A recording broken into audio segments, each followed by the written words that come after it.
آپ کی قربانی قبول فرمائے. جنہوں نے حج اکبر کی سعادت حاصل کی ہے اللہ تعالیٰ ان کا حج قبول فرمائے, خیریت سے گھر لے کر آئے. جو حالیہ سیلاب اور بارشوں سے متاثر ہوئے ہیں رب العالمین ان کے گھروں پر کرم فرما دے اور ان کی مشکلیں آسان فرما دے. پاکستان کی اللہ تعالیٰ خیر فرمائے, اندرونی اور بیرونی انتشاروں سے محفوظ فرمائے اور یہاں کی مسجدیں, یہاں کے اولیاء اللہ کے آستانے تا قیامت شاد و آباد رہے. اللہ آمین. جناب سری لنکا میں صدارتی پہل پر حملہ ہوا ہے اور پاکستان میں حالات کو اچھے نہیں ہیں, معاشی حالات جو اوورال اس کو کس تناظر میں دیکھ رہے ہیں, کس طرح کمپیئر کریں گے؟ دیکھیے, سری لنکا کے حالات پوری قوم نے دیکھے ہیں. ان حالات نے جنم کیوں لیا اس کو سمجھنے کی ضرورت ہے. آج وہاں جو معاشی بحران ہے اس کی وجہ کیا ہے؟ یہ یکلخت تو نہیں ہوا, بتدریج معیشت بگڑتی گئی اور ڈیفالٹ کی طرف بڑھ رہی ہے. ہمارے ہاں جو آج کل معاشی مشکلات ہیں یہ پچھلے 40 سالوں کی کوتاہیوں کا نتیجہ ہے اور آج پاکستان بڑے نازک معاشی حالات سے دوچار ہے. اللہ نہ کرے کہ سری لنکا جیسی حالت پاکستان میں پیدا ہو, لیکن ہم اس کے قریب تر جا رہے ہیں. ضرورت اس امر کی ہے کہ ہم ان حالات کو سمجھتے ہوئے ایسی منصوبہ بندی کریں کہ ہم وہ نوبت نہ دیکھیں. عمران خان صاحب نے اور تحریک انصاف نے ان حالات سے قوم کو آگاہ کیا, مقتدر حلقوں کو آگاہ کیا کہ اس وقت معاشی حالت نہ صرف سنبھلی ہے بلکہ ہماری معیشت گروتھ کی طرف مائل ہے. اگر اس سٹیج پر سیاسی عدم استحکام پیدا کیا گیا جو کہ عدم اعتماد کی تحریک نے پیدا کیا اور سیاسی بے یقینی کی کیفیت پیدا ہوئی جو کہ آج کل ہے, تو ہماری معیشت متاثر ہوگی.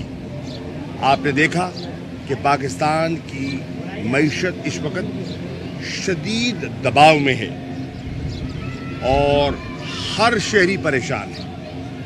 بجٹ میں بڑے سخت اقدامات اٹھائے گئے ہیں, نئے ٹیکسز لگائے گئے ہیں, پیٹرول ڈیزل کی قیمت بڑھائی گئی ہے, گیس کی قیمت بڑھائی گئی ہے, بجلی کے نرخ بڑھائے گئے ہیں, خوردنی اشیاء جو ہیں وہ آسمان کو چھو رہی ہیں اور مہنگائی کا جو جن ہے وہ بوتل سے باہر آ چکا ہے.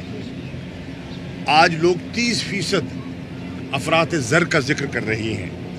آج ہمارا جو ریٹ آف انٹرسٹ ہے وہ 15% ہو گیا ہے. 15% ریٹ آف انٹرسٹ میں آپ بتائیے اس ملک میں خاک سرمایہ کاری ہوگی. ٹیکسٹائل سیکٹر نے اعلان کر دیا ہے کہ عید کے بعد وہ اپنے کارخانے بند کر رہے ہیں کیونکہ ان کے پاس گیس کی سپلائی بند ہو گئی ہے. جب ٹیکسٹائل سیکٹر جو ہماری صنعت کا سب سے بڑا سیکٹر ہے جب وہ بند ہو جاتا ہے تو اس ملک میں مہنگائی کے علاوہ بے روزگاری کا طوفان آئے گا. اور اس کا ذمہ دار کون ہے؟ اس کے ذمہ دار آج کے حکمران ہیں. اور یہ عمران خان بارہا کہتے رہے, ان کی بات کا نوٹس نہ لیا گیا. میں آج بھی سمجھتا ہوں کہ ہمارے حکمرانوں کو اپنی سمت درست کرنی چاہیے. ہمارے ملک میں جو انتخابات ہیں وہ جو اب ہونے جا رہے ہیں 17 تاریخ کو, وہ شفاف ہونے چاہیے. اللہ نہ کرے اگر ان میں کوئی گڑبڑ کرنے کی کوشش کی گئی تو مجھے خوف ہے, مجھے ڈر ہے سری لنکا جیسے حالات اللہ نہ کرے پاکستان میں پیدا ہو سکتے ہیں. میں بروقت کہہ رہا ہوں, اصلاح کا پہلو ہاتھ سے نہ جانے دیجیے, احتیاط کیجیے, हमारे जितने इदारे हैं, हमारी सिविल ब्यूरोक्रेसी है, हमारी पुलिस है, हमारे रेंजर्स हैं जो तैनात होंगे, उनकी जिम्मेदारी है कि वो अमन आमा बरकरार रखें और हमारी इंतज़ामिया की जिम्मेदारी है वो सियासत में मुलव्वस ना हों। अगर होते हैं तो आप देखेंगे पब्लिक रिएक्शन होगा। लोग जिसे कहते हैं ना कि बिल्कुल सैचुरेशन पॉइंट पर हैं, ज़रा सा एक चिंगारी चाहिए, ज़रा सी चिंगारी अगर आई तो आग भड़क जाएगी और वो पूरे मुल्क को अपनी लपेट में ले लेगी। हम ऐसा नहीं चाहते। अच्छा, इलेक्शन कमीशन बाइक्स हो चुका है, माइनर से जुर्माने किए जा रहे हैं 40-45 हज़ार रुपये के, इसके साथ साथ बाइक्स में दी जा रही हैं, बाकी सहूलियात दी जा रही है, वोटर्स को गाइड किया जा रहा है, अट्रैक्ट किया जा रहा है। देखिए, पहली बात तो ये है, ज़ैन कुरैशी PP 217 के जो उम्मीदवार हैं उन्होंने इन राइटिंग शिकायत की आरओ को। आरओ साहब ने कार्रवाई की, कानून के मुताबिक की, और साबित हो गया कि सरकारी उम्मीदवार, मुस्लिम लीग नून के उम्मीदवार सरकारी दफ्तर में सरकारी वसाइल इस्तेमाल कर रहे हैं, सरकारी अहलकारों की मौजूदगी में वो मीटिंग कर रहे हैं। तभी तो आरओ साहब ने उन पर जुर्माना आयद किया है। कोड ऑफ कॉन्डक्ट की खुल्लम खुल्ला खिलाफ वर्जी हुई है जिसका एतराफ़ हो गया है। अगर एतराफ़ ना होता तो जुर्माना ना होता। 5 वकील थे उनकी जरा के लिए, वो साबित नहीं कर सके, वो अपनी बेगुनाही साबित नहीं कर सके और सरकारी उम्मीदवार को कोड ऑफ कॉन्डक्ट का खिलाफ ज़ाब्ता उसको ठहराया गया। मैं समझता हूं कि आरओ ने फर्ज शनासी का सबूत दिया है, मैं उनका शुक्रिया अदा करना चाहता हूं। इलेक्शन कमीशन से लोगों को तवक्कुआत है। हमारे चीफ इलेक्शन कमिश्नर काबिल एहतराम हैं, लेकिन इस स्टेज पर जब पूरी कौम की नजरें इलेक्शन कमीशन पर लगी हुई हैं, उनकी अहलिया को एक ओहदा देना और उनका कबूल कर लेना, इस पर एक सवालिया निशान उठता है। काश वो ऐसा न करते।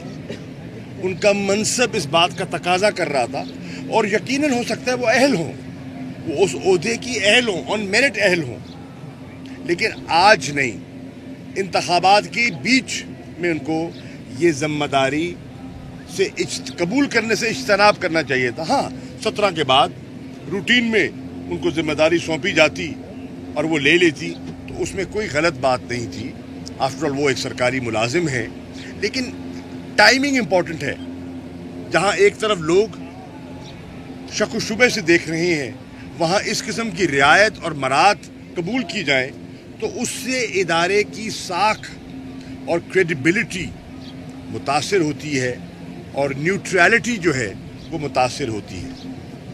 शाहजी इमरान रियाज खान जो एंकर पर्सन है, उनको गिरफ्तार किया गया।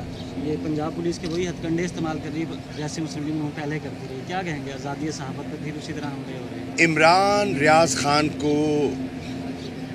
गिरफ्तार किया गया, तकलीफ पहुंचाई गई।